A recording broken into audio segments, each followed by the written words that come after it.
Welcome to another recap of the live stream, man. We've been chopping it up, we've been talking, we've been cooking up some good plays, and here's the recap. This is the best time of the stream. If you want to share the stream with somebody, right now would be the time to do so. Hit the follow button, make sure you don't miss these live streams. These live streams are the best ones you're gonna find. Nobody on the planet is giving you this much information. So many times, a lot of people give me a play, and I tell them, I make this interactive. So, right, we're talking.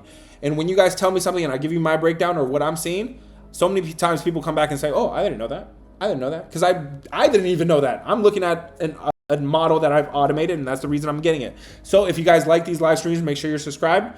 Give me the thumbs up on YouTube, and let's get right into it. Angels versus Baltimore. Tyler Anderson on one side, Sugano on the other side. I do got a batting edge with Baltimore. I do have a pitching edge with Baltimore as well. A little bit, not a whole lot, but it's something. I got a pitching edge. What I don't like is that the Angels got shut out yesterday. 0 runs yesterday for a team that over the last 30 days is #1 on the road. So keep in mind the Angels, and that line has not moved. So, okay, a little bit of sketchy right there. The line has not moved at all. Toronto versus Philly. This is one of the only games that's in a little bit of a reversal today. Toronto, that line is moving in favor of Toronto, but the public is on Philadelphia. Okay, Toronto got shut out yesterday, but the biggest red flag for me is Bowden Francis. Bowden Francis is not a pitcher I'm gonna trust. Okay, last time he went, we faded him. We went against him, and we took the Twins against him. You guys remember that? So Toronto, with Bowden Francis, not a guy I'm trying to back, but the market tells me Toronto has a chance here. Between the White Sox and Texas and the White Sox, Mike Vasil on one side, Jacob deGrom on the other side. Nothing needs to be said. Jacob deGrom is a stud, okay? Jacob deGrom is good, but Mike Vasil is not that bad. So I don't know if -300, -295 is enough here for me. -300, I don't know, guys, if that's a good play there, because the White Sox are not that bad recently. They've won 5 out of the last 10, okay? Their pitching is not terrible. It's usually their bats that lay them down. So keep that in mind, okay? Between St. Louis and Milwaukee. This is a toss-up right here. It's straight toss-up. You got maybe a pitching edge with Jose Quintana. You definitely have a pitching edge with Jose Quintana at home. But at some point, St. Louis is going to stop stinking. Both of these bats stink. This is a stay away from me. Slight edge there for Milwaukee's bats, okay? Speaking about toss-ups, here's another one. Athletic versus Kansas City. You do have a line that's not moving. You got cold bats on both sides, and you got bad pitching on both sides. Slight edge to Michael Lorenzen at home. I said his home numbers, okay? I wouldn't have expected this. 5 runs over 30 innings. 5 runs over 30 innings for him, okay, guys?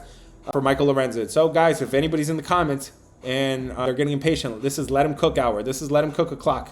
Okay, let him cook a clock. We are cooking up right here. We're now cooking a clock on cook a clock hour, okay? Minnesota versus Houston. Minnesota versus Houston. This line is moving in favor of Minnesota. Surprise, surprise.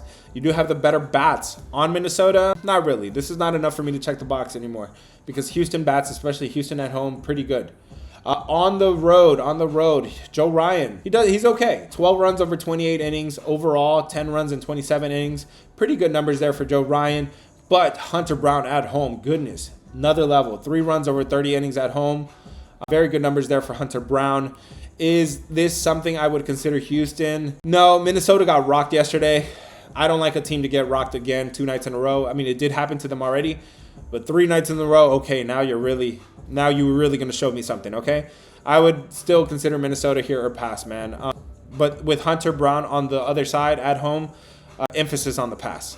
Tampa Bay versus the Mets. This line is now moving, has kind of corrected itself, and it is going kind of in the Mets direction. I did say I like Drew Rasmussen on the road. He's pretty good. But Tampa Bay picked up the win yesterday. I don't know if I get to. I don't know if I get to Tampa. Okay, but stick around. I do have another lean in that game, guys. We're at the halfway point. If this is your first time here, first of all, if you guys are in the comment section, this is let him cook a clock. All right, this is let him cook a clock. This is when I'm cooking. Okay, hit the follow button if it's your first time here. Do not miss out on our 10-day series. We're doing two different 10-day series right here. We're doing props and we're doing sides and totals. Okay, so we're doing episode 1 today on the props. That play has already dropped and it starts in 2 hours. Go look at the play, go look at the video, and then come back to the recap, okay? So we're at the halftime show right now, okay? 30 more seconds, guys. So Discord, if you want to get in the Discord, link is in bio. There's a free side to the Discord where I drop at least 1 free play, okay? I surprised you guys 2 nights in a row with 2 different free plays. And that second free play has hit, okay? So I redeemed myself 2 nights in a row. Don't tell me I haven't, okay? I stuck my butt out yesterday. After the Twins got their butts whooped, I said, I still really like D-backs. Let me go share it with the free side, okay? Just give me some good vibes in that free channel, and I'll give you a second free play. I got you, okay?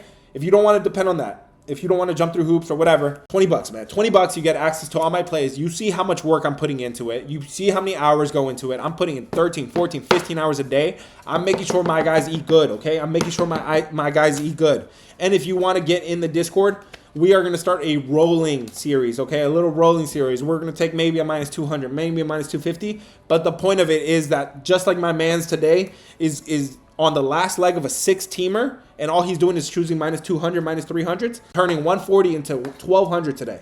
He's asking me, do I like Panthers 2.5 plus 2.5? Like, yeah, like who wouldn't like that, right?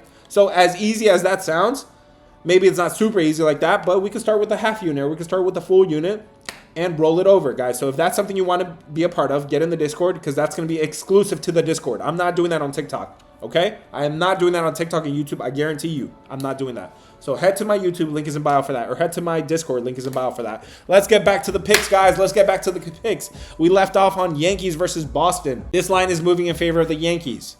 The Yankees bats have been on the decline a little bit. The bullpen is not as good, but I do have a clear edge here with Carlos Rodon. Carlos Rodon is that guy, man. 7 runs over 30 innings, 6 runs over 32 innings on the road. Hunter Dobbins on the other side, not a guy that I think is that good. This is another league. Not that he's terrible, but he's below average. He's below average. I don't think he's as good. I would lean Yankees here on the road with Carlos Rodon. Next game here, the Padres versus Arizona. The Padres, not the Padres. Well, they are the Padres too, but the Padres, okay?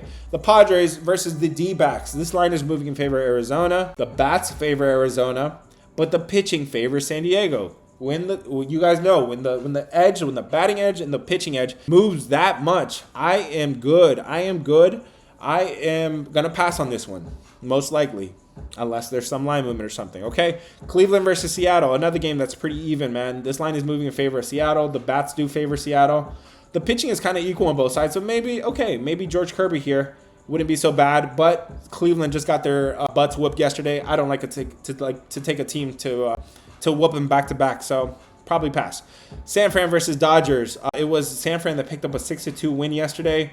The bats definitely favored San Fran. Not a whole lot, but they favor San Fran. I do have a pitching edge with Landon Rupp as well, man. Landon Rupp has been pretty good. 9 runs over 24 innings on the road. Overall, 4 runs over 28 innings. So he's better at home, but still really good on the road. Clayton Kershaw at home has not been the guy. 16 runs over 21 innings for Clayton Kershaw. Man, San Fran kind of embarrassed them yesterday, so I probably wouldn't take him again here. But you do have a slight pitching edge, a slight batting edge, and a clear batting edge, okay? Let's get into the totals, guys. The totals, we got to go at this point, guys. We got to go. The White Sox and the Texas total is something that's interesting to me.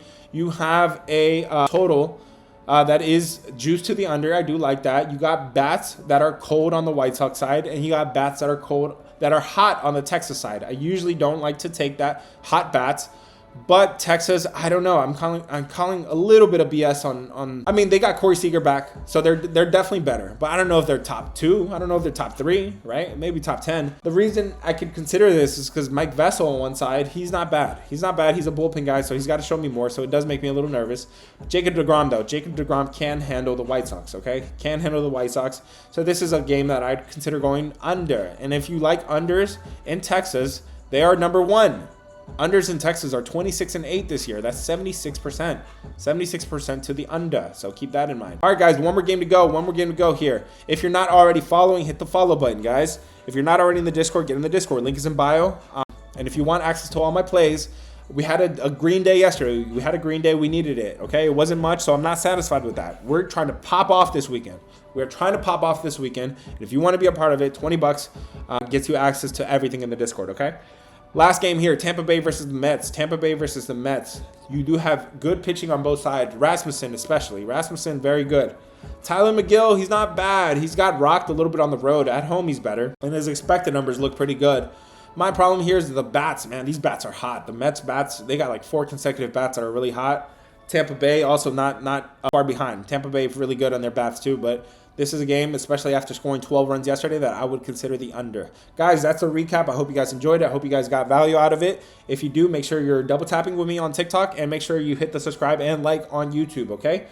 I hope you guys appreciate it. I hope you guys got good information out of that. I hope I can guide you in the right direction. That's all I'm trying